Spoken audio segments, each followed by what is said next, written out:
Hello, Chingas and Faith! For today's video, short story lang ng Primera Salida ni Santa Maria de Betania.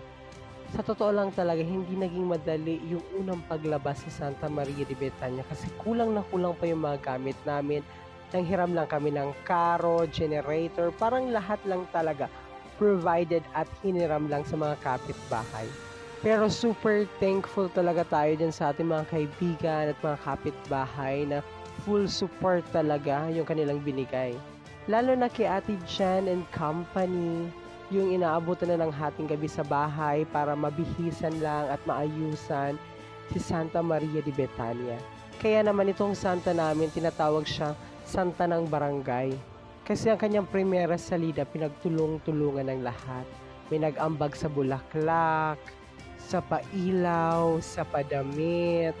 Iba't ibang tao ang nag-sponsor ng mga yan. Kaya naman nagpapasalamat talaga ako. Bawi tayo next year.